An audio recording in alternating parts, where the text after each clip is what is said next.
How to Make Money by John V. Dunlap.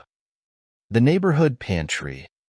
This plan offers an opportunity to enter the grocery business on $25 capital.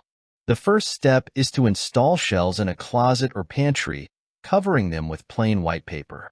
Next, go to a wholesale grocery store and purchase 25 pounds tea, 25 pounds soda, 25 bars of laundry soap, 25 bars of toilet soap, 6¼ pounds pepper, 25 small bags of table salt, 25 pounds lump starch, 25 bottles of wash blue. The next step is to have printed a few hundred bills as shown on following page. Either mail these bills or distribute them by hand to each home you wish for customers. Distribute the day before you open. In addition to making 25% profit on each sale, you can establish dozens of good customers your first day. It is very essential that you use the brands of soaps, etc., which are the best sellers in your town, and that you state the trade name of each article on your bills. It goes without saying that in no case should you list the regular price higher than the stores are selling. Tea happens to be one of the most profitable articles in a grocery store, and this fact enables you to make this liberal offer. Free, free, free. The Joneses Neighborhood Pantry will open for business Saturday, September 1st. As an introductory offer, we will give the first 100 customers who either call in person or telephone their order absolutely free. 1 bar of velvet soap. Regular. Price: 10 cents. 1 bar of satin soap. 15 cents. 1 pound of soda. 10 cents. 1/4 pound of pepper. 15 cents. 1 bag of table salt. 10 cents. 1 pound of lump starch. 5 cents. 1 bottle of wash blue. 10 cents. The total value of these articles is 75 cents, and they are all everyday necessities which you buy nearly every week. Number 400 Ceylon tea regularly sells for $1.20 per pound, but we have reduced the price for this sale to 90 cents, and to each person buying 1 pound of this extra high-quality tea at 90 cents a pound, we will give absolutely free the above-listed necessities which will cost you 75 cents at any store in town. Telephone, and we will deliver your order, or call in person at the Neighborhood Pantry, 123 Main Street. From this point, your next step is to explain to each buyer of this special offer that you are opening a small store and will carry such staples as soap, sugar, rice, coffee, etc. Each Saturday, make a special sale of something to keep people talking about you. $3 or $4 per week spent with a printer and printing handbills announcing your special sale will keep customers coming to your store and keep people advertising you by talking. Do a strictly cash business, and you will find your original $25 investment will grow into many hundreds of dollars in the course of a year. You will be surprised to see how quickly you will find yourself the owner of a real store selling everything. But remember, you must sell for cash, give prompt service, and fair and courteous treatment. $10 required. How to make money making candy. Get a candy recipe book and practice making bonbons, fondant, fudge, peanut brittle, etc. until you learn to make delicious candy. Make up about $10 worth and visit some store with samples. Ask them to put a box in their candy case and pay for it when they sell it. Have a neat card printed as follows. Made in Mrs. Brown's Kitchen by Mrs. Brown, right here in Belleville. It is fresh and delicious. Try it. If your candy is good, people will buy it, and you will have no trouble in getting all the stores to buy all you can make. One woman started on this small scale and owns a large candy factory today. Would you like to own a shirt factory? Every man has trouble buying a shirt that will fit him. One wise girl knew this and turned it into real profit. She went to a local dry goods store and secured samples of 30 or 40 different kinds of shirt material. She made an arrangement with the store to allow her 15% discount on everything she bought. Next, she visited the various offices, stores, etc., and secured orders for custom-made shirts. She displayed her beautiful line of patterns and also a shirt all made up, showing the quality of workmanship, etc.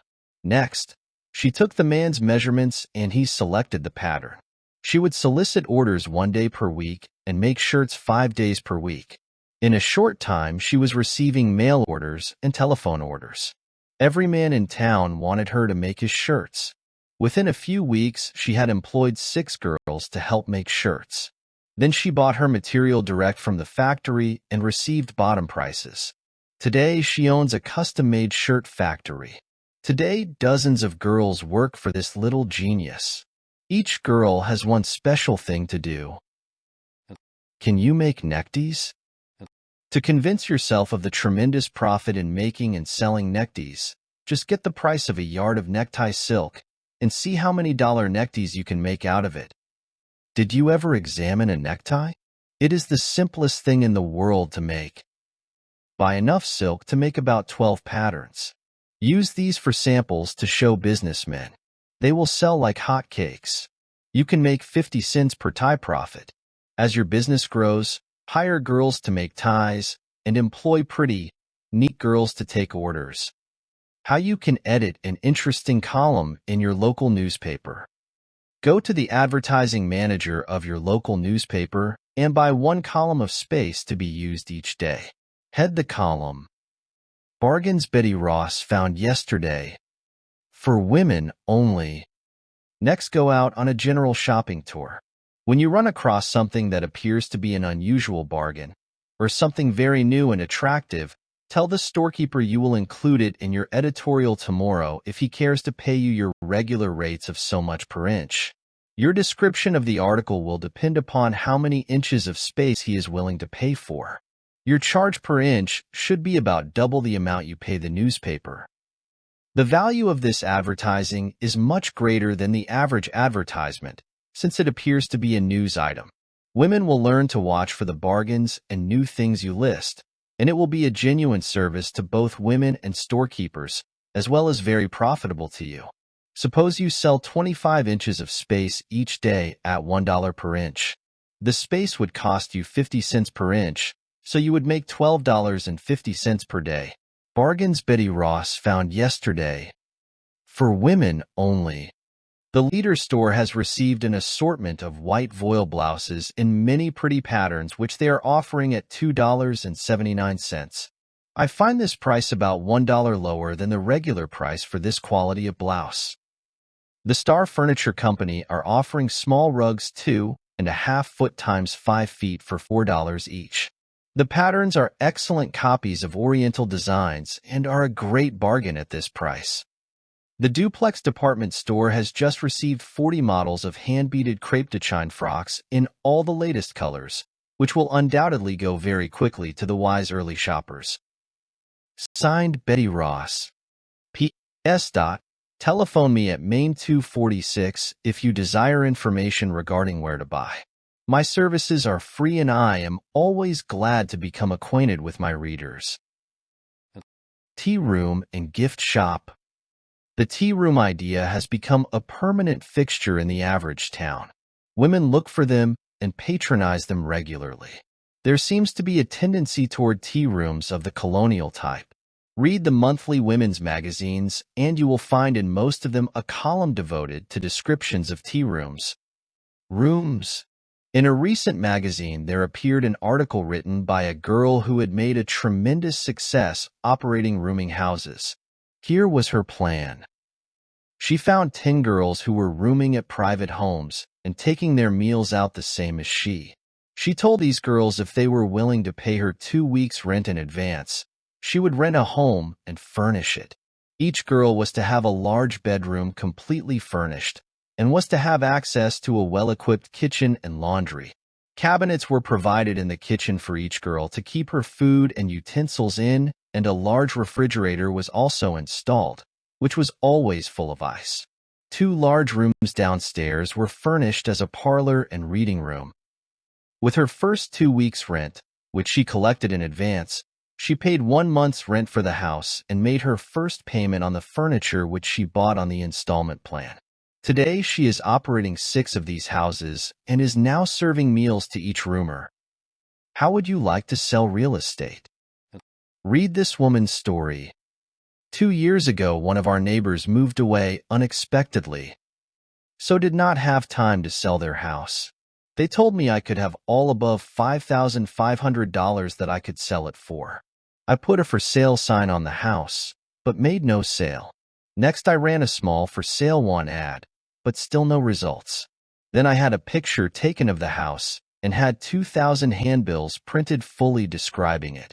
I distributed them all over town and posted many on fences and telegraph poles.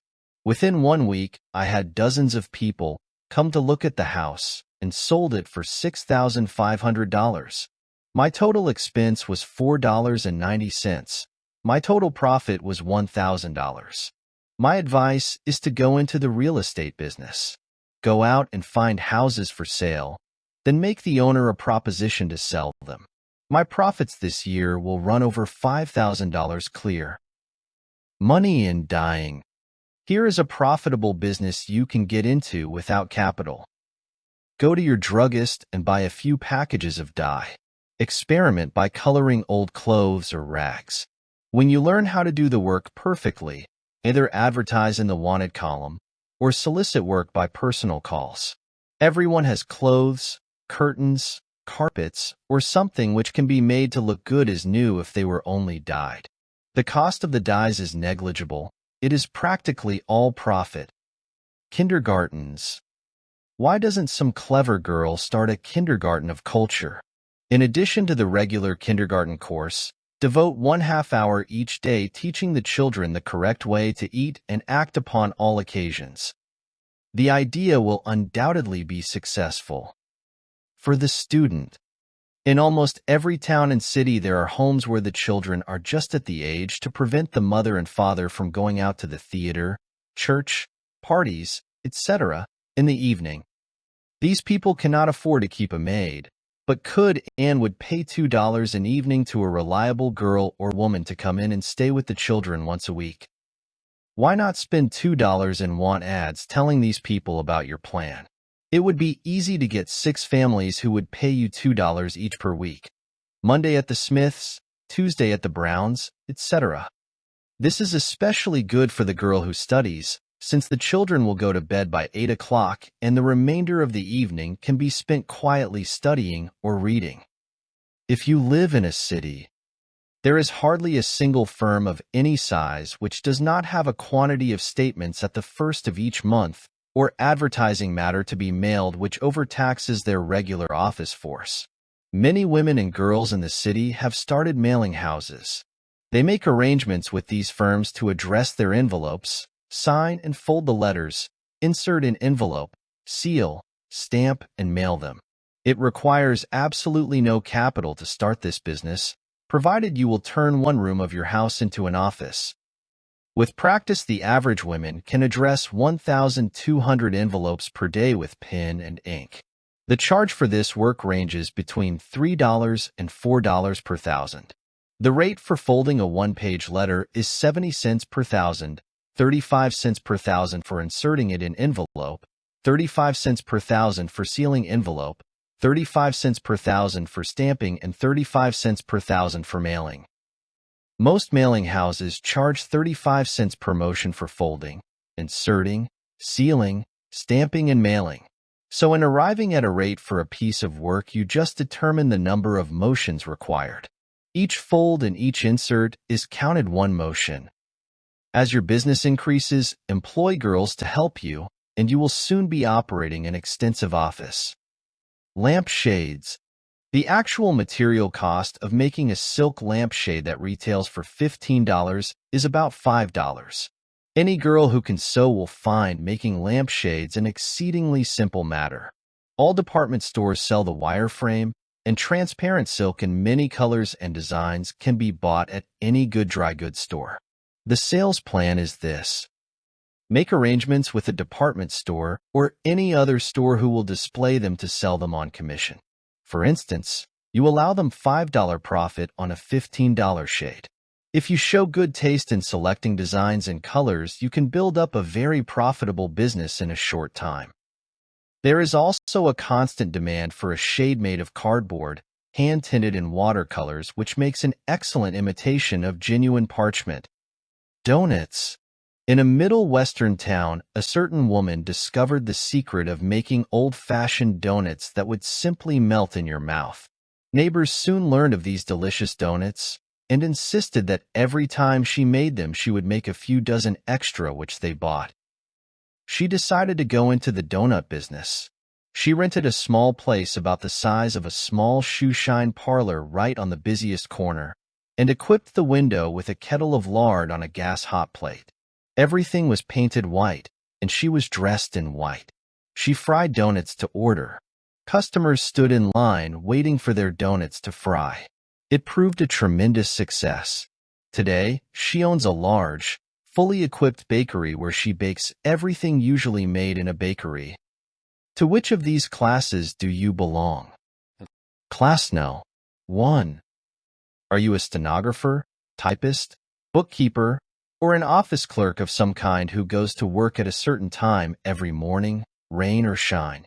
Do you take a few sandwiches along and eat lunch at your desk or in a restroom? Or do you go to a cheap restaurant? You have a certain time to stop working each day. Do you dread the long afternoon? How lonesome and monotonous. Checking figures, typing letters, filing papers, or doing some other routine work which you have done so often. How you long for 5 o'clock to come, not because you are lazy, but because you are human. Because it is not human for anyone to go on and on doing the same monotonous work day after day without becoming weary and discouraged. And then Saturday comes. How much is in your pay envelope? After you pay your living expenses, how much is left for you to buy the things which make life so bright for a young girl? When you go out on Sunday and see so many girls wearing fine clothes and associating with cultured people, what do you think? Do you think of the past weeks of discouraging work? Do you think of your clothes, your kind of friends, your home life, and your meager earnings? At times you must look ahead, away off into the gloomy future. Monday morning you awake feeling blue, tired and discouraged with the dreadful thought of the office, the irritable employer who scolds, the same faces looking at you, the same monotonous routine. What are you looking forward to? Perhaps you are being led to believe that you are going to be promoted. Stop and think. Suppose you are promoted. What will it amount to? True, you might then be able to wear a little better clothes and not be quite so pinched for money. But after all, nothing else will change. Of all the girls you know, how many of them doing your kind of work ever advanced beyond a living wage? Surely your aspirations are for more than something to live upon.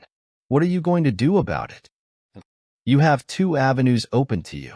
One is to continue your present daily grind and deprive yourself of the luxuries, the romance, and the brilliant future of a happy home.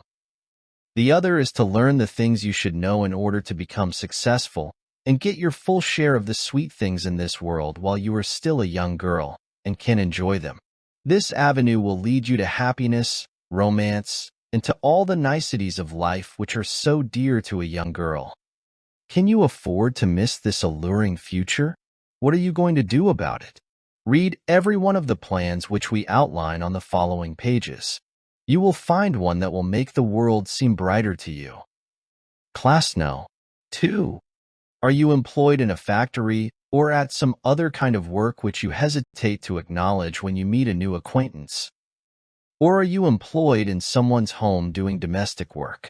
If we could only make you understand the great things in life which you are missing, if you would only go to your mirror and look yourself right in the face and say, I can't do anything that will make matters worse.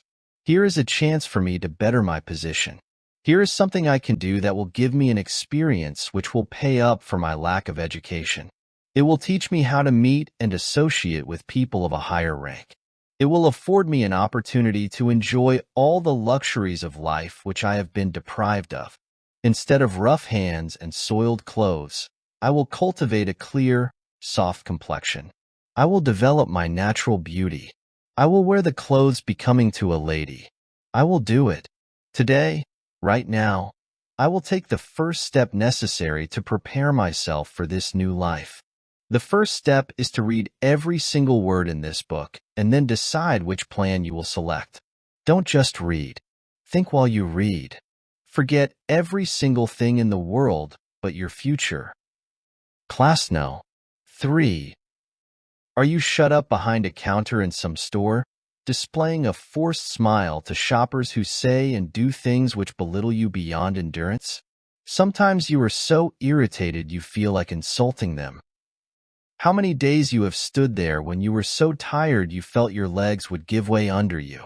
How unpleasant to be greeted each morning with that close, depressing odor from the stock, a snappy command from your employer, and then finally to have an irritable woman customer who makes you show her everything in the store, after which she passes a few sarcastic remarks without buying, says, "Thank you, dear," and walks out.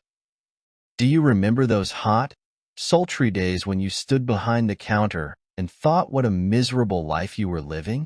Do you remember when you would look at yourself in the mirror, your face all shiny, your clothes soiled and the perspiration fairly trickling down your back? How disappointed you were. You alone could see the hidden beauty behind that form in the mirror.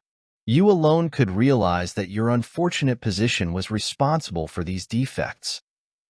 How often a beautifully gowned woman with a charming daughter has visited your counter. How often you have envied them. You simply could not control that lump in your throat. How shy you felt in their presence. You would eye them from head to foot. Are you going on and on endlessly in this dull, monotonous strain? Or are you going to muster up your nerve and take the steps today that lead to prosperity and happiness? You can no longer offer the excuse, "I can't afford to prepare myself for a better position."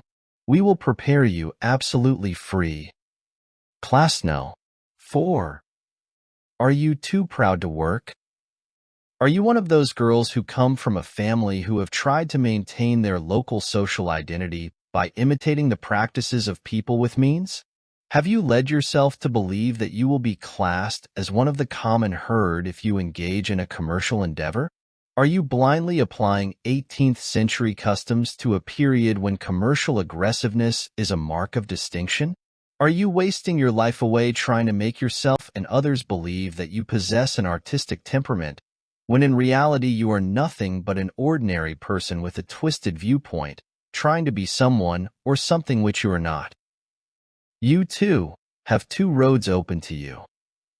The first one is to continue staying at home, depriving yourself of the luxuries and happiness in life, and be regarded as an aristocrat by 2 or 3 dozen people who don't know the difference between an aristocrat and a hippopotamus.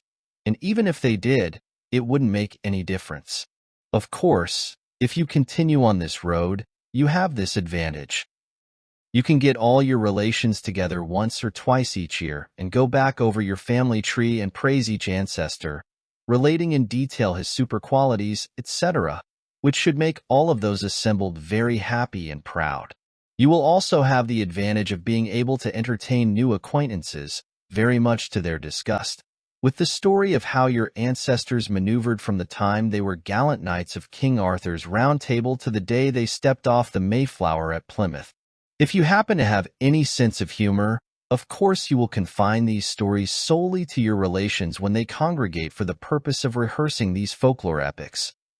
You will also have the advantage of retaining that state of mind which keeps you believing that your mentality is way above par, and that people will somehow, sometime, understand and appreciate your worth to the world. There are many other advantages, which the whole world is willing you claim if you follow your present road. The other road open to you is to stop trying to keep up an outward appearance at the cost of depriving yourself of happiness. Stop trying to be a big frog in a little puddle. Open your eyes and look about you. Try to realize what an insignificant speck on the horizon you really are. Try to realize that there are millions of people in the world who have every quality, plus, which you think is exclusive with your family, and remember that the only ones of these millions that the world respects are the aggressive ones who give constructive effort to their respective communities. Remember, the world does not respect a person who only takes what nature furnishes. There is no place in America for these idlers. The day of inheriting a position that commands respect is past. You will have to prove your worth, or you will be eliminated by one of the common herd who really delivers the goods. That familiar law, the survival of the fittest, always has and always will be the regulator. There must be times in your life when you have flashes of realization, when you must see the fallacy of your ideas. You must realize the wonderful experience and pleasure which you are missing. You are going through life blindly. You will pass out of this world without knowing the real world you have lived in. For the world of your life is a myth, and like all myths, the truth will be revealed to you.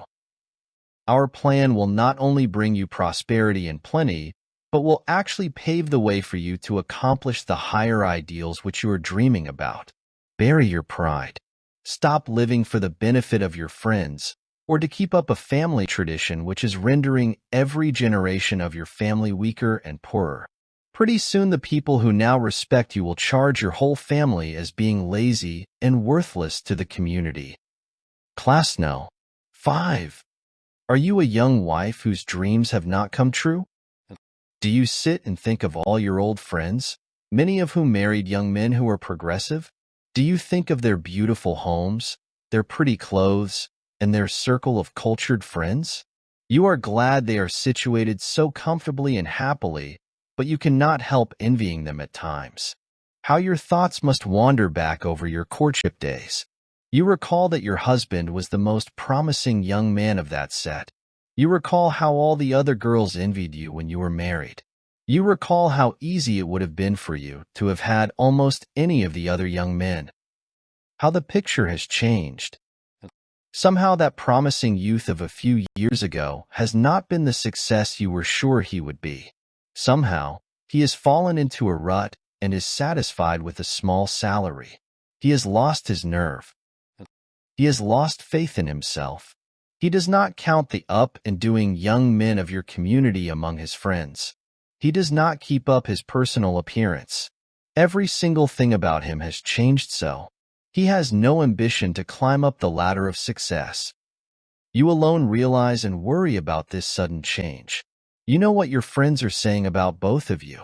How often you have heard them refer to someone in your circumstances, the poor thing.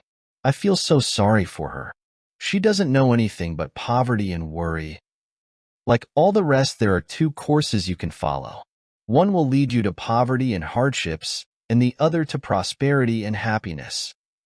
You alone can be the stimulant for your husband. You must lead the way if you expect to revive his energy and ambition. You know very well he is capable if only he would muster up and try. Are you content to go along hoping for the best? Each year you are both getting a little deeper in the rut that will finally submerge you so deep that your old friends who are now starting on the right road will forget about you. Think how different life would be if you lived in a pretty home. If you felt satisfied you were going up the ladder instead of down, down, down, year after year. Would you prove yourself capable of doing things if you had the opportunity? Don't credit the success of your friends to luck. When they saw an opportunity, they took advantage of it. We are laying right before your eyes a number of plans which will start you and your discouraged husband on the road to success. Will you pass it by? What every girl would like to do. Get up in the morning when you have your sleep out. Arrange your working hours to suit your convenience. Engage in some kind of employment that you could do at home. Earn enough money to buy beautiful clothes. Live in a comfortable home and command all the other comforts and luxuries incidental to a happy life. On the following pages, we will outline a plan which offers an opportunity for you to live the life so much wished for by hundreds of girls. You can sit right in your home and earn 2 or 3 times what your present position pays you without 1/2 the effort. You will be your own boss. You can start to work in the morning when you feel like it and stop when you feel like it. You can sit in your bedroom in your negligee or dress any other way you please. If you want to accomplish big things and operate a large office, you can do so. What could be a more ideal situation than this? No labor to mar your hands or otherwise mar your physical appearance. The cleanest, most enjoyable, and most profitable work any girl can engage in. The only qualification necessary is to be able to read and write. Here is the plan. We will send you a quantity of folders which tell all about the Book of Good Manners and the Woman's Library. We will also send you a quantity of envelopes. You address these envelopes to all the girls and women in your vicinity. You can get their names from the telephone directory. Next, you insert these advertising folders in the envelopes which you have addressed and mail them with a 1-cent stamp. We also send you a quantity of small envelopes which you address to yourself and enclose with the folder together with an order blank which reads as follows. Free coupon. Mary Brown. MT Hope, M.O. I herewith enclose $3 as full purchase price of the Book of Good Manners. In addition to the Book of Good Manners, I am to receive, absolutely free, the Woman's Library consisting of 6 books, as follows: Plain Talks on Avoided Subjects, How to Prepare and Serve a Meal and Interior Decoration, Physical Beauty, Color Harmony and Design and Dress, How to Make Money, the Book of Culture. You are to ship them at once wrapped in a plain box to the following address. Name, street and no, town and state. Free coupon. Mary Brown. MT Hope, M.O. I herewith enclose $3 as full purchase price of the Book of Good Manners. In addition to the Book of Good Manners, I am to receive, absolutely free, the Woman's Library consisting of 6 books, as follows: Plain Talks on Avoided Subjects, How to Prepare and Serve a Meal and Interior Decoration, Physical Beauty, Color Harmony and Design and Dress, How to Make Money, the Book of Culture. You are to ship them at once wrapped in a plain box to the following address. Name, street and no, town and state. Now let us see what happens. You make $1.50 on each set of books. Suppose that you only sell 20 people out of each 100 to whom you send the folder. Your profit would be $30 on each 100 folders you send out. One person can address about 1,000 envelopes each 8-hour day. So if you sent out 1,000 folders each day, you would make $300 per day if you sold 20 people out of each 100 you sent them to. If you only sold 10 people out of each 100, you would make $150 per day. And if you even only sold 5 out of each 100, you would make $75 per day, provided you sent out 1,000 folders each day. When you finish mailing to everyone in your vicinity, start mailing to the nearby towns. You can employ other girls to do your addressing after you get started.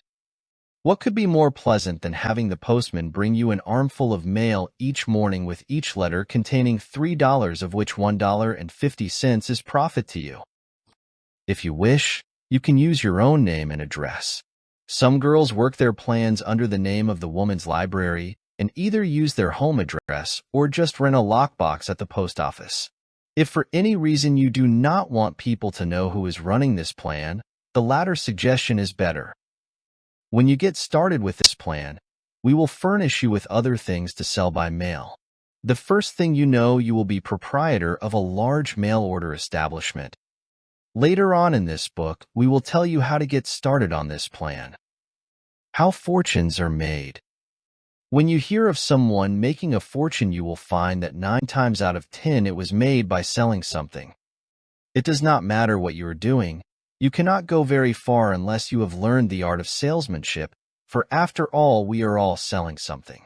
The doctor sells his skill to heal, the professor sells his knowledge, the bookkeeper his ability to keep books, the carpenter his ability to build houses, and the daily laborer his services. You see, we need salesmanship even though we do not happen to be selling shoes, flour, books, etc. Your advance in life is measured by your sales ability, and this is the reason that you should understand the art of salesmanship if you would climb up the ladder of success. You have probably read about the schools of salesmanship, many of them correspondence schools, and you have undoubtedly heard of hundreds of men and women who have increased their earnings from a scant living to salaries ranging from $10,000 to $25,000 per year. Many girls who clerked in stores or did clerical work at $15 or $20 per week increased their earnings to an unbelievable figure. Men who earned only a living wage by hard labor or tiresome routine work without a future rose to positions where they became citizens of influence and wealth, all through applying salesmanship to their daily lives. Do you know that the average salesman earns 3 times as much as the average position pays? Do you know that salesmen are made, not born? Do you know that the demand for salesmen always has and always will be 3 times greater than the supply? To convince yourself of the unlimited demand for salesmen, just look over the want ad section of a city Sunday paper. You never see an ad for a salesman read, "Small salary at start." A salesman's earning power is regulated by his ability. He gets paid what he earns. He does not place himself at the mercy of an employer to regulate his income. What could be more pleasant work than going from city to city, riding on Pullman cars, living at the best hotels, meeting high-class people from all over the world, and spending a few hours each day taking orders which pay you a handsome income? How could you ever expect to gain the knowledge this experience would give you? How could you ever make the acquaintance of such prominent and influential people as this vocation brings you in contact with? But you will say, "I am a woman, and what do I know about salesmanship?" And we answer, it is just because you are a woman that we are telling you this. If you are ambitious and willing to do your part, you can become a better salesman than the average man. Do you know that large New York firms are replacing their traveling men with women? Why? Because they have discovered that a woman who is willing to work can sell more orders than the average man. It is a rare occurrence to hear of a woman failing to make good selling. We know of girls whose experience was limited to bench work in factories and domestic work, who after taking a course in salesmanship proved winners and are now earning 5 times their original wages, besides living a life of luxury as compared to their former state. How to secure a free course in salesmanship. Most everything you learn at school or from books requires a great deal of actual practice before you can become perfect at it. In order to become a successful salesman through a salesmanship course, you must put into actual practice what the course teaches you. You must get this actual experience right while you are studying. The author of this work has spent his entire life either selling or directing salesmen, and has discovered that most people who have taken a course in salesmanship had a great many practical things to learn before they were successful. A course in salesmanship gives you the basic principles. Actual experience teaches you how to apply these principles. We have prepared a complete course on scientific salesmanship. This course is not complicated or difficult for the average man, woman, or girl to learn. The author has simply written the same instructions in this course that he has used in training salesmen for years. These lessons have made hundreds of people successful salesmen. There has never been a more complete or practical course on this subject ever written. Everything is explained in clear, simple language. Our course teaches you how to develop a pleasing personality, how to analyze your buyer, how to acquire confidence in yourself, how to keep up your courage, how to cultivate the power of observation, imagination, and enthusiasm, to cultivate tact, self-control, ability to talk, good judgment, how to get a hearing, how to create interest by your opening remarks, how to arouse desire, how to build a sales talk, how to sell by demonstration, how to sell by convincing arguments, how to sell by reasoning, how to close the sale. We could cover pages explaining the various branches taught you in this comprehensive course. If you are sincere in your effort to learn salesmanship, there is no reason in the world why you should fail. Every principle of general business transactions is explained in detail. This course in salesmanship, which the Social Mentor publications give you absolutely free, would cost you $50 if you learned it from a correspondence school. We are perfectly willing to teach you how to sell, just as we teach all our salesmen how to sell before we send them on the road. We want you to be successful, since your success means our success, and we are willing to give you the benefit of our years of practical selling experience free, if you are willing to prove to us that you are sincere in taking the course and are energetic and ambitious enough to pull up your end. We want men and women to join our organization who are looking and thinking ahead, who believe they are capable of doing bigger things than their present situations offer. This course is intended for both men and women regardless of age. The difference between our system of teaching salesmanship and some of the salesmanship schools is that we are not an assembly of impractical professors who never sold $1's worth of merchandise in their lives and only teach you theory. We are a large business organization whose business is and always has been selling merchandise. We tell you in plain, understandable English the successful methods we and our salesmen have used in the past and are using today. Not theory, but practical experience, common sense. Who are you? If you are a married woman and have some spare time, we will show you how to earn $25 to $50 per week during your spare hours. If you are a single girl and will devote all your time to our proposition, we will show you how to earn $100 per week or more. If you are a man, the same opportunities are offered you. On the following pages, we will outline some of the plans from which you can select. Each one of these plans gives you an opportunity to take our complete course in salesmanship absolutely free, right while you are getting actual selling experience. You earn while you learn. Plan No. 1. If we were to tell you that within 1 month we can make it possible for you to become circulation manager for your local daily newspaper, you would probably doubt us. Nevertheless, we can do this very thing if you will follow our instructions, and if you possess ordinary intelligence, plenty of energy, and lots of ambition. If you owned a newspaper and someone came to you with a plan that would almost double your subscriptions, wouldn't you want to employ them?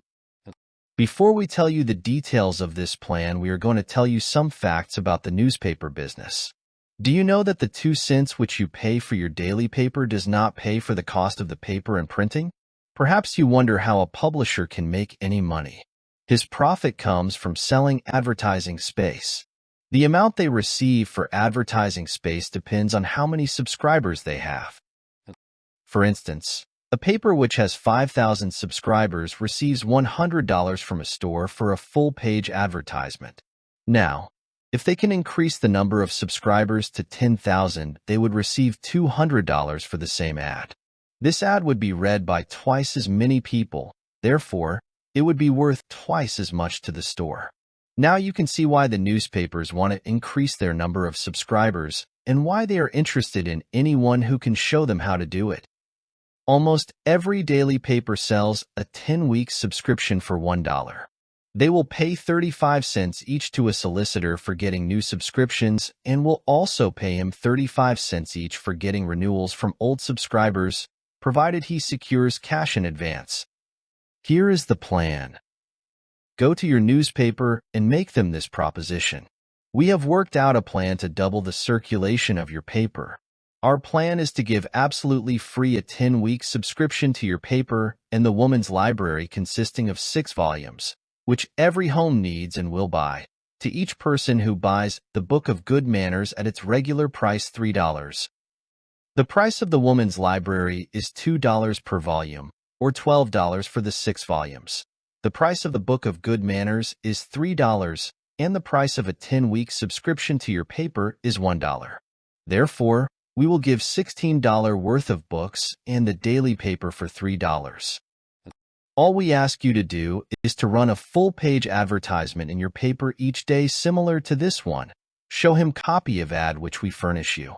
All the mail orders you receive you turn over to me, together with the $3. I will be out soliciting orders, and will probably have a crew of people working for me.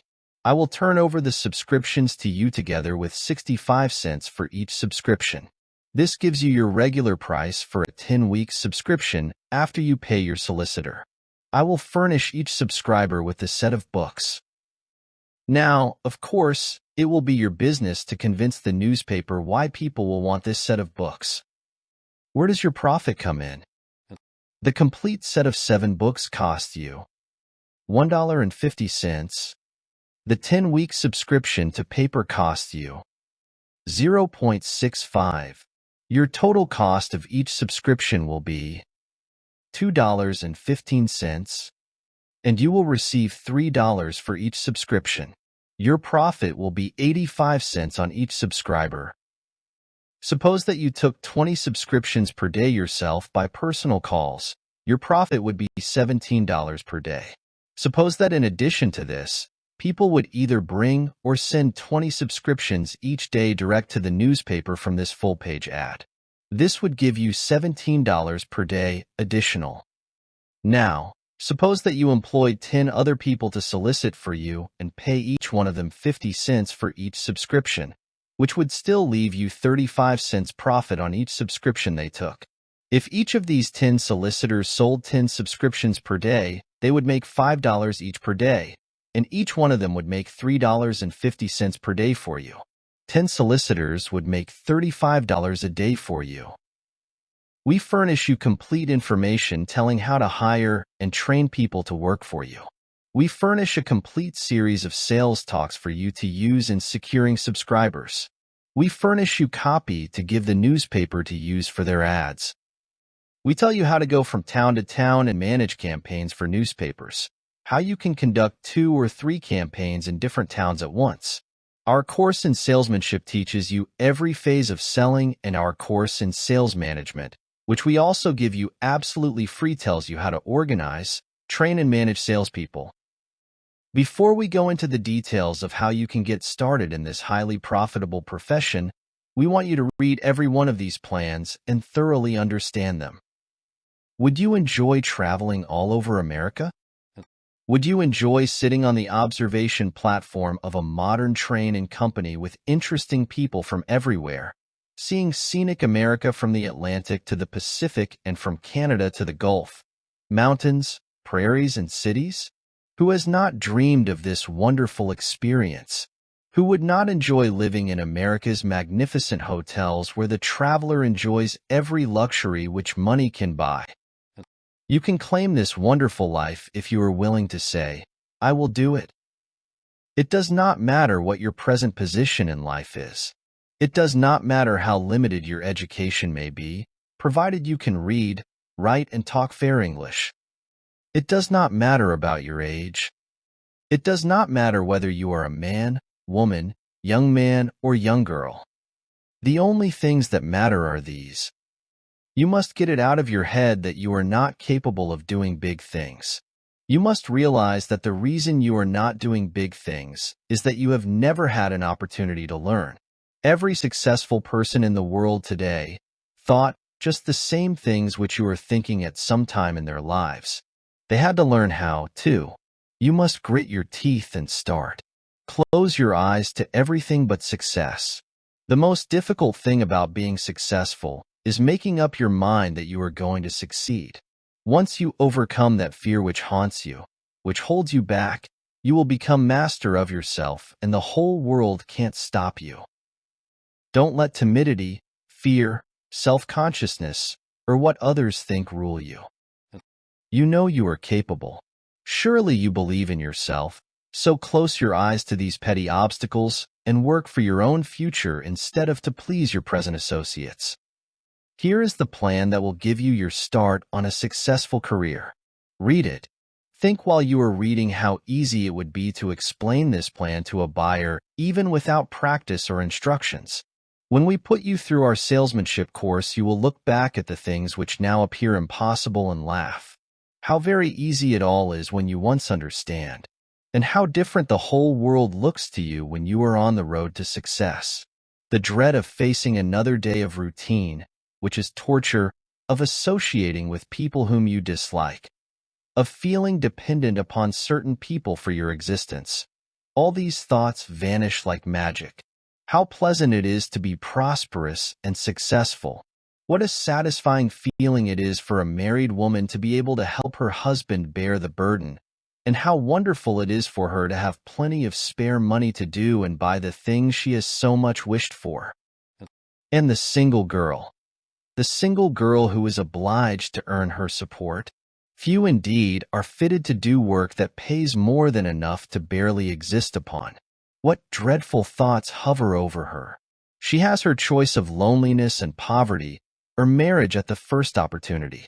Stop and look about you. Look at the girls in your circumstances who married for a home. How many of these girls are living the life you have so often dreamed you want to live? Don't stumble along blindly. Close your eyes and think.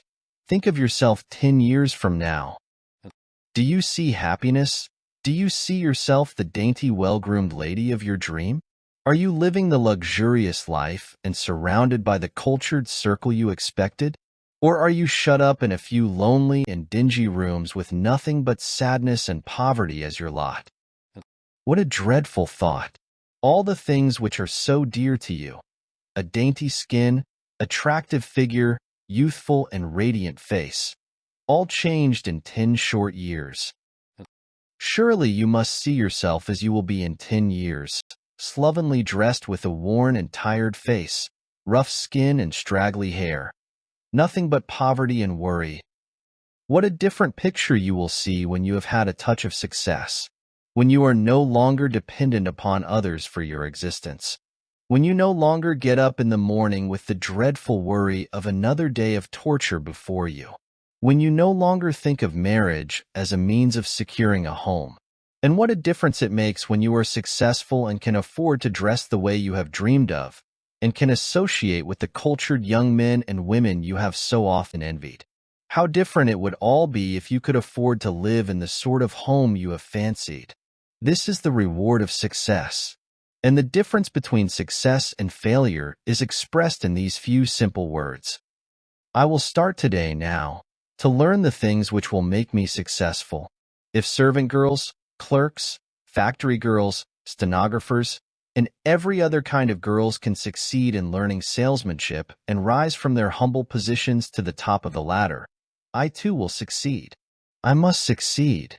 I have firmly determined to start now.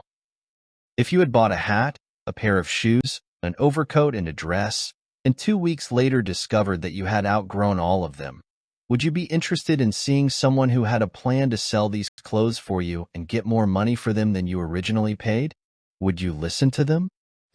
Would a man who owned a furniture store listen to you if you would tell him you had a plan which would permit him to get all his money out of the dead stock he had in his store?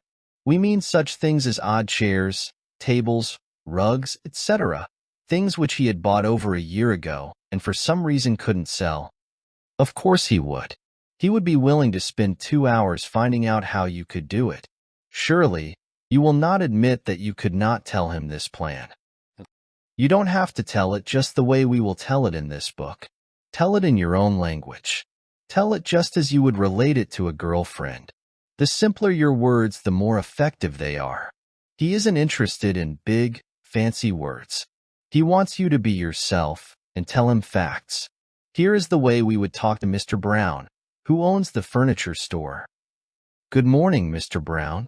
I wonder if you would be good enough to let me explain a sales plan to you. The plan which I would like to tell you about is one that has been successfully worked in many furniture stores throughout the country. It is especially designed to clean up odd pieces of furniture which are dead stock with you, and does not require an investment on your part until you have tried it out and have found it successful. If it works, you want it. If it doesn't work, you don't want it. What happens next? Well, if you owned the furniture store and had a lot of odd pieces of unsaleable furniture, wouldn't you be interested in hearing of some plan to get your money out of this dead stock? All right, then what will Mr. Brown say? If you can show me a way to get half of my cost out of my dead stock, you are just the person I am looking for. Go ahead and tell me your plan. Wouldn't you feel the same way Mr. Brown feels if you were in his place and someone had approached you in this manner? You see, there are no mysterious tricks in salesmanship. Just put yourself in the other fellow's shoes and say the thing that would sound reasonable and interesting to you. Common sense, that is the keynote. Now we will tell Mr. Brown all about our plan. You know better than I do, Mr. Brown, how the average woman's mind works. She wants something for nothing. Bargain is her watchword. She will actually buy something she doesn't need simply because she thinks it is a bargain. I once saw a woman buy 2 picture frames at $1.98 each, which were marked reduced from $3. After she had bought them, I heard her husband ask her what she intended to do with them. He told her they had no pictures to put in the frames. She answered, "Yes, John, but think only $1.98. Later, I was in another store and saw the same frames selling regularly at $1.75 each. I have repeated this incident, Mr. Brown, to show you how a woman's mind works, for my plan to sell your dead stock is a big bargain sale that has been worked successfully all over the country. Here is a set of 7 books. We call them the Woman's Library, for they cover the 6 most interesting subjects in the world to women. Before I go into the details of my plan to dispose of your dead stock, I want to tell you briefly what there is about this set of books which makes women want to own them. Remember, I am not trying to sell you books. In fact, I am not trying to sell you anything. I am simply offering a plan whereby we can both profit. I will sell the books and your dead stock. You will get your money out of the dead stock, and I will make a profit on the books. Mind you, I do not ask you to invest $1 in books. All I ask is your cooperation. Now, as I started to say, it will be necessary for me to explain the nature of these books in order to convince you that women will snap them up like hot cakes. If you were a woman, I know you would appreciate their strong appeal and salability. This is the Book of Good Manners. It tells you how to do and say the right thing on all occasions. It tells you how to introduce, what form to use when you introduce an elderly man to a young girl, a distinguished man to a group of people, etc. It tells you how to acknowledge an introduction and when to shake hands. It tells when and how to make formal and informal calls, what should appear upon calling cards, how invitations should be written, sent, and acknowledged, how to acquire perfect manners at the table, when and how to use the knife, fork, and spoon, how to eat asparagus, olives, corn on cob, and other foods so difficult for most of us. In fact, every conceivable question which women are interested in is answered. It is simply a dictionary of etiquette. Do you know, Mr. Brown, that almost every woman in this town feels the need of this book every time she entertains or calls on her friends? Every woman has been placed in many a humiliating position simply because she did not know the rules of etiquette. It is surprising how little most of us really know about good manners. Here is a simple little test which not more than one woman out of a dozen can answer. You hand Mr. Brown a folder with the questions printed on it. He will probably smile and remark that he doubts if he can answer them. While he looks at the folder, you continue talking. Incidentally, Mr. Brown, one of our methods of making people realize the need of this book is to ask a lot of questions in our ads, similar to the questions you are reading. You see, our plan is to make them realize that they are continually committing social blunders which make them appear crude and common in the eyes of their friends. When I explain about these other books, I will show you how we handle the advertising and copy of ads which have proved very successful. This volume is called Color Harmony and Design in Dress. It is difficult for a man to understand what a problem it is for a girl or woman to buy the clothes which are becoming to her. You see, certain girls cannot wear certain colors. For a girl to appear at her best, she must know what colors harmonize with her hair, eyes, and complexion. If she is too stout, she must know what designs and colors will make her appear slender, and on the other hand, if she is too thin, she must know how to make herself appear in proportion. And then there are the tall ones whose problem is to decrease their height by the camouflage design and color combination. The short ones who have the problem of increasing their height. Perhaps this sounds silly to a man, but you know how vain most women are, Mr. Brown. They will spend their last penny for a box of powder or something that will make them beautiful. Of course, I am an exception, Ahem. This remark will bring a smile and relieve the strain for a moment. Mr. Brown will pass a few complimentary remarks which you will take good-naturedly and continue. I know that you are not interested in hearing all about a woman's troubles, Mr. Brown, but as I said before, I must tell you this in order to show you how these books answer all of their problems. I am trying to impress you with the fact that the woman's library is not a collection of ordinary books. They are the only combination of their kind published, and I will wager that every woman in this town will want them if they are put before them in the right way. They are the very keys which open the door to a woman's most perplexing problems. They are to a woman's life what a furniture trade journal is to your business life. You read the trade paper because you want to keep in touch with what the best type of furniture dealer is doing and try to improve your store. It is a woman's business to be as attractive as possible, and there isn't a woman alive who wouldn't grab at the chance to find out how to become more so. You can't appreciate what a problem the average girl or woman is up against trying to buy or make clothes that magnify instead of mar her good looks. Now, this volume tells how to prepare and serve a meal. It tells just how the table should be set, where each piece of china and silver should be placed, at which side of a person you should stand when serving or removing dishes. In addition to answering hundreds of these questions, it contains menus for every occasion from simple home dinners to elaborate afternoon teas. Each menu is followed with recipes telling how to prepare each dish listed. Do you know, Mr. Brown, that not one woman out of 10 actually knows these things? Do you know that every time the average woman entertains, she is self-conscious and afraid she has committed some terrible blunder which gives her away to her friends? The last half of this volume is devoted to interior decoration. It tells how to arrange furniture and bric-a-brac to beautify the home. It tells what color draperies harmonize with certain colors in floor coverings, upholstery, and walls. In short, it tells how to plan a home that will reflect good taste and a genuine home-like atmosphere. You know how funny women are on this subject. You see it every day right here in your store when they buy furniture. How often have women displayed their total ignorance of color harmony when buying upholstered furniture from you? How often have they asked, "Will the blue velour upholstery on this suite match well in a room papered green?" This volume is called Physical Beauty. It tells how to become beautiful, how to care for the skin, develop a good figure, remove wrinkles, double chin, freckles, and all other blemishes which mar a woman's beauty. It tells how to care for the hair, hands, and teeth.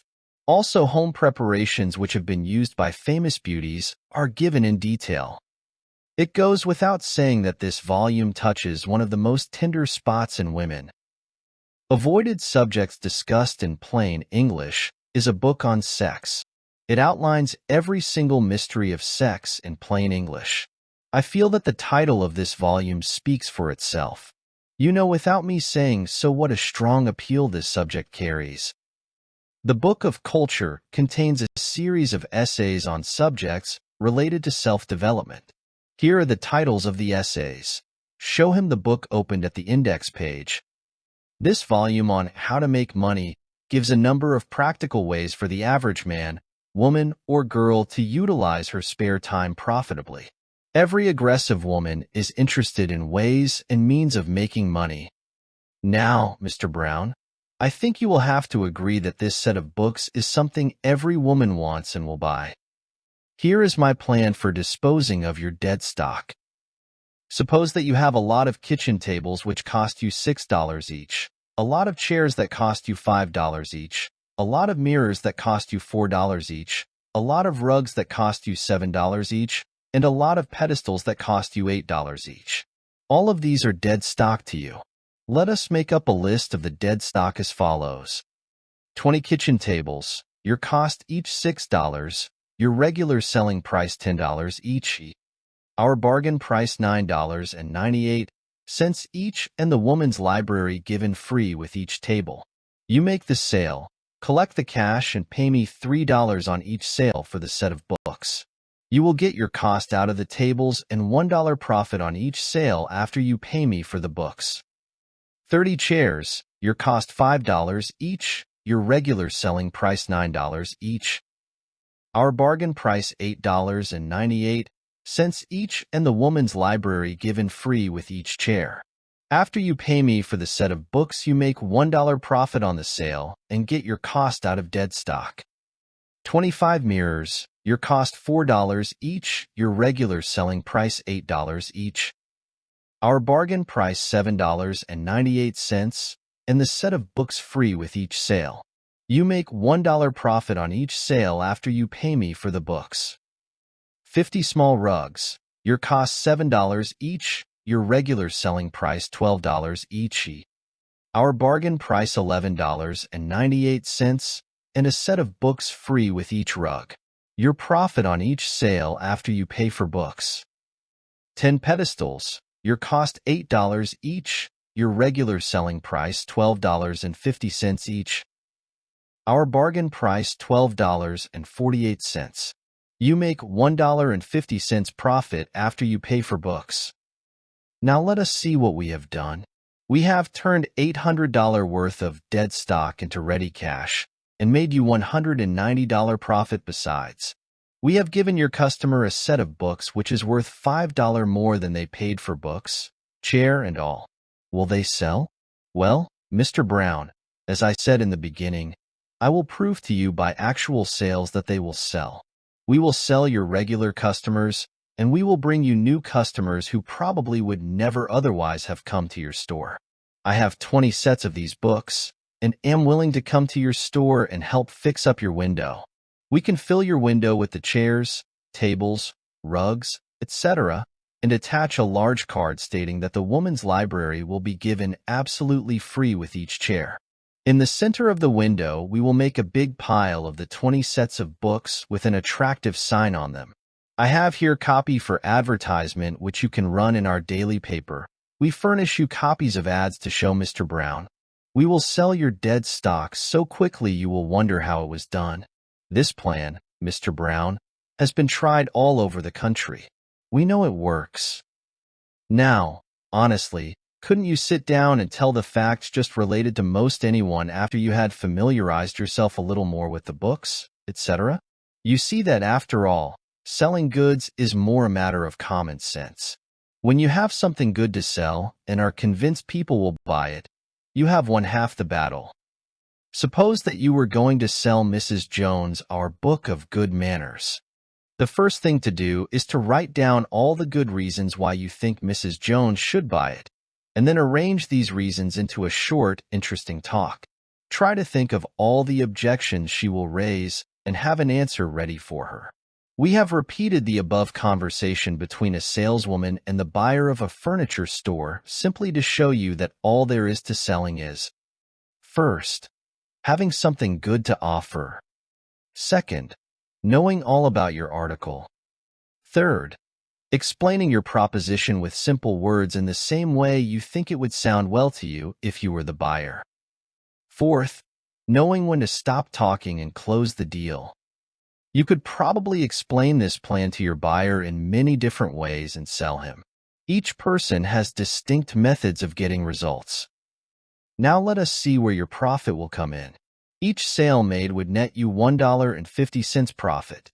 Suppose 200 sales were made. You would make $300 on the one store. When you complete the sale with this store, you ask them to give you a letter recommending the plan to other stores. Each store you sell, you secure a letter of recommendation. After you secure these letters from 5 or 6 good stores, you will have no trouble in selling the best store in each city you visit. Remember, we furnish samples of advertisements to you. Each one of your customers can copy these advertisements in their daily papers. The girl or woman who is willing to study our free course in salesmanship can make from $150 to $300 for 2 or 3 days' work in each city she visits. How can you get started? What must you do to get this free course in salesmanship? We want you first to read every one of these plans. When you finish reading, we will explain how simple it is to get started. Have you ever known a crowd of girls who went around together, to dances, parties, shows, etc. And then one day one of these girls was promoted to a position where she superintended a number of other girls? Did you notice any marked change in her or in the attitude of the other girls in the crowd? You know very well you did. You know very well that something about that girl commanded more respect and more attention than any other girl in the crowd. Of course, you said a lot of things behind her back, but just the same you were only too glad to have her invite you for a walk or to a show. You never failed to mention the fact that Margaret called you up and you wanted the show with her. You might have said some nasty things about her having a swelled head, etc., but you said these things just because you envied her. What a difference this promotion has made in Margaret's life. Everyone is anxious to cater to her. When she speaks, everyone is silent. When there is a prominent or honorary office to be filled in your clubs, Margaret's is the first name mentioned. How pleasant life must be for Margaret. What a difference it makes when one is invited out to meet a young man or a set of girls, when they have all been confidently informed that Margaret is a remarkable girl. You know, she is at the head of the Smith Company and has complete charge of the entire force. Surely, you must have wished to occupy a position that would command respect. You must have dreamed of filling a position where people would look up to you and feel dependent upon you. Perhaps you have even dreamed of having your own office with your name on the door, your own bank account, 2 or 3 assistants, and a score of girls working under you.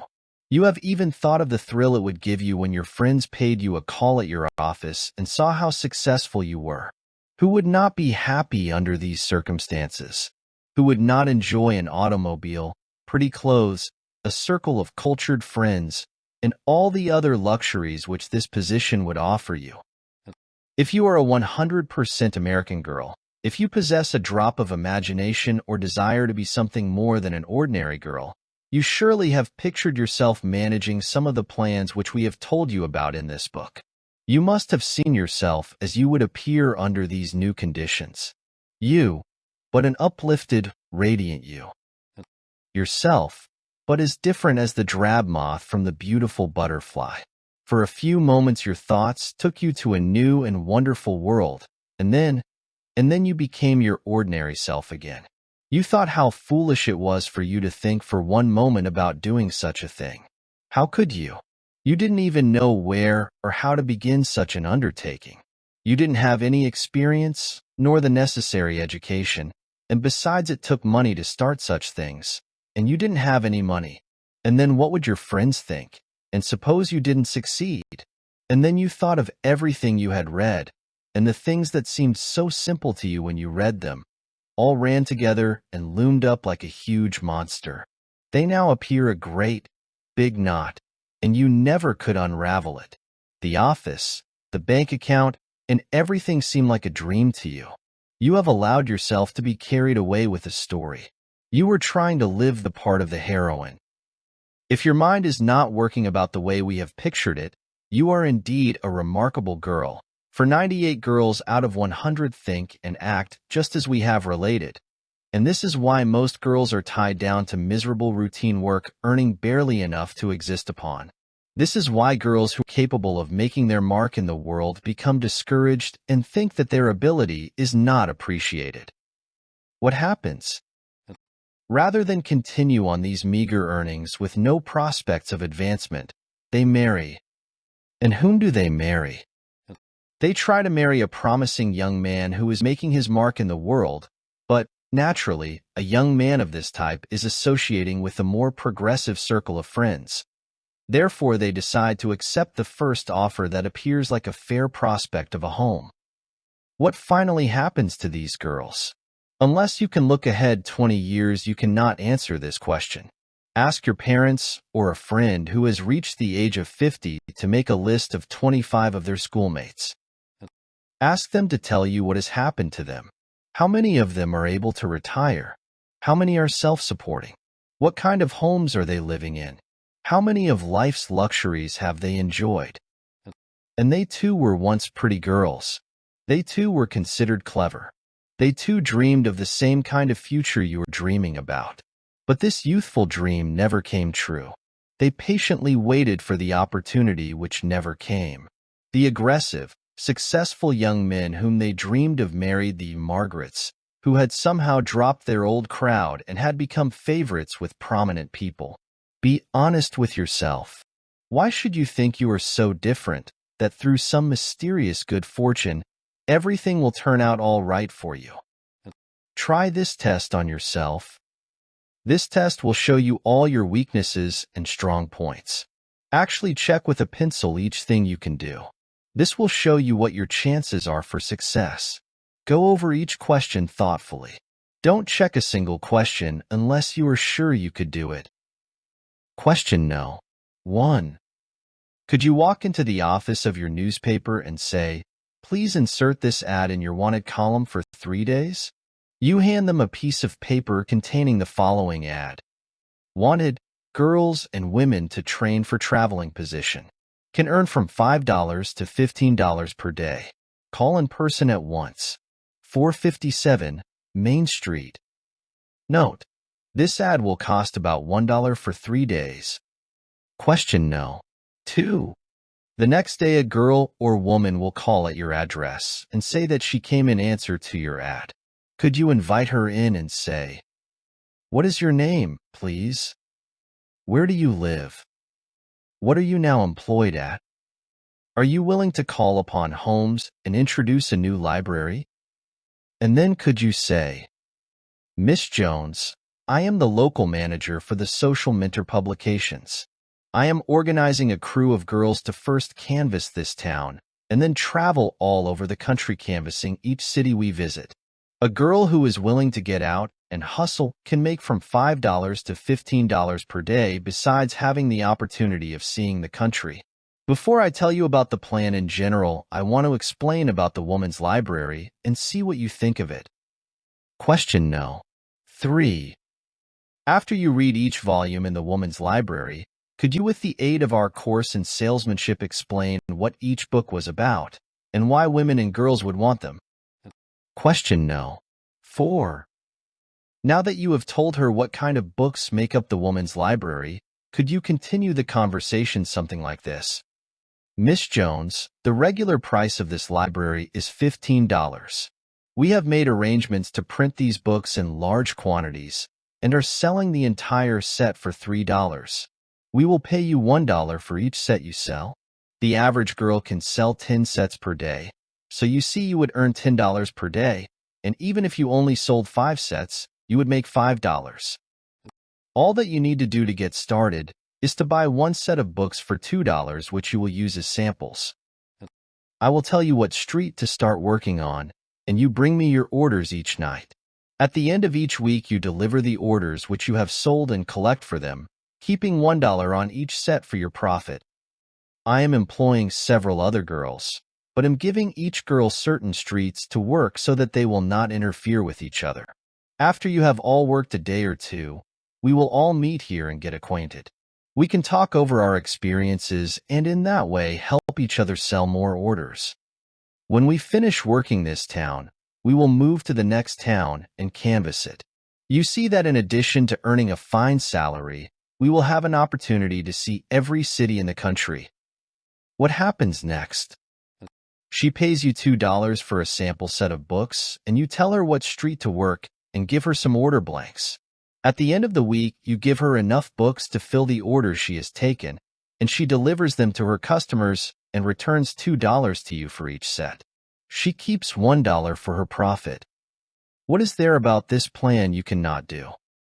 If you employ 20 girls, you will have to do just what we have told you 20 times. The oftener you do it, the easier it becomes. Let us see if we cannot make that dream come true after all. You make 50 cents on each set of books an agent sells. If she can sell 10 sets per day, she would make $5 for you. If you have 20 girls working, they will earn $100 per day for you. But even 5 girls will earn $25 per day if they sell 10 sets per day. Just to show you how impossible it would be to fail, suppose you only had 5 girls and each girl only sold 5 sets of books per day, you would still make $12.50 per day. When you get our course in salesmanship and sales management, You will see how easy it is to start one of these plans. It will tell you everything in clear, simple language. It will tell you how to go to new towns and organize a new crew, and how to open an office of your own. How we employ you. To start any of the plans which we have outlined, it is necessary for you to have 20 sets of books. Naturally, we must get acquainted with you before we can send you books on credit. On the first order of 20 sets, we require you to pay in advance. When you get started and prove to us you are going to hustle, we will send you the books, and you can pay us when you sell them and collect for them. Perhaps many girls who read this will not have the necessary money on hand to pay for the first 20 sets of books. If this happens to be the case with you, there is one thing you must remember. Everyone who starts in business for herself faces the same trouble you are facing. But instead of throwing up their hands and saying, "It can't be done," they go to someone who has the money and borrow it. If you would go to someone and explain what you are going to do, they would be only too glad to lend you enough to get started on. Read the coupon on the next page. Then sign it and return today together with the money to pay for your first 20 sets of books. Free coupon. Social Culture Publications.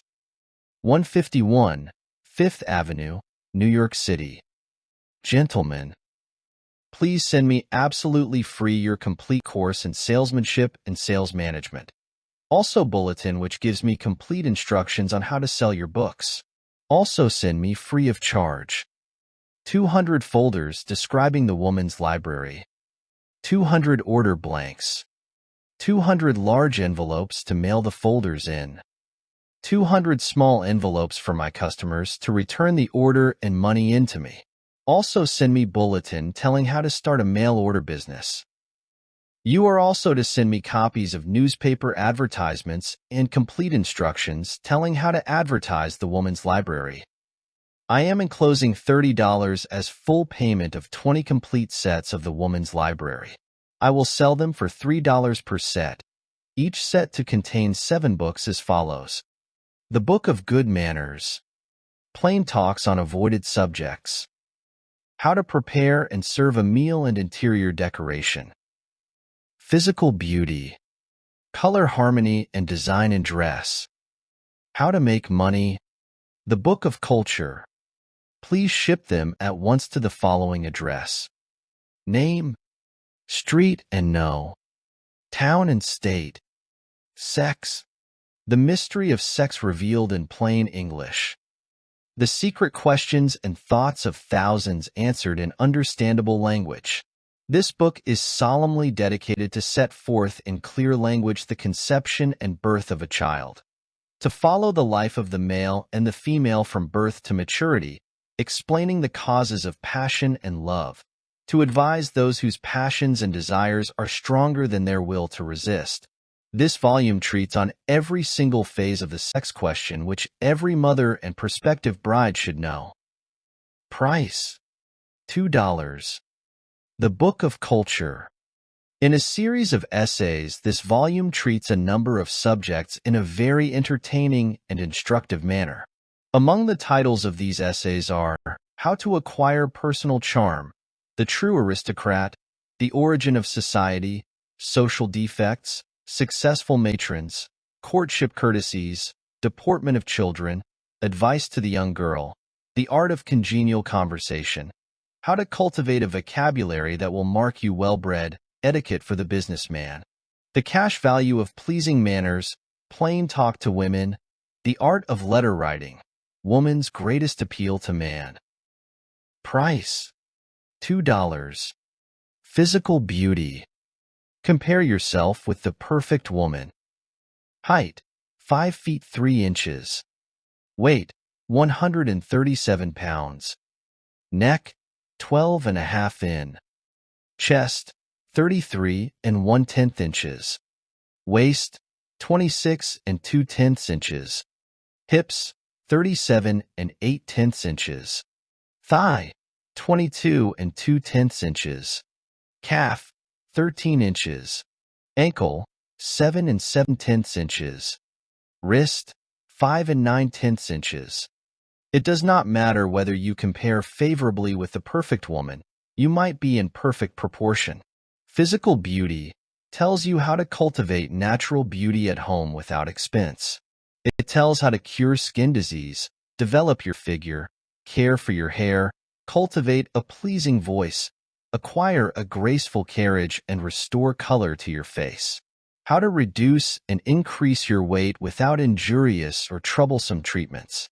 How to remove wrinkles, double chin, and every physical defect which mars your beauty. Price: $2. How to prepare and serve a meal and interior decoration. Should crackers be served with soup or past? At which side of a guest should you stand while removing his soup dish? In addition to answering hundreds of these questions, this instructive volume contains menus for every occasion. Each menu is followed with recipes. Detailed instructions tell you how and when to serve each dish. Charts show where to place each dish and piece of silver, when and how to remove empty dishes.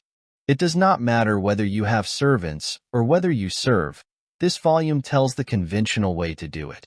The preparation and serving of formal dinners, breakfasts, suppers, dainty afternoon teas, buffet luncheons, chafing dish suppers, tray service, banquets, and all their variations are explained in detail.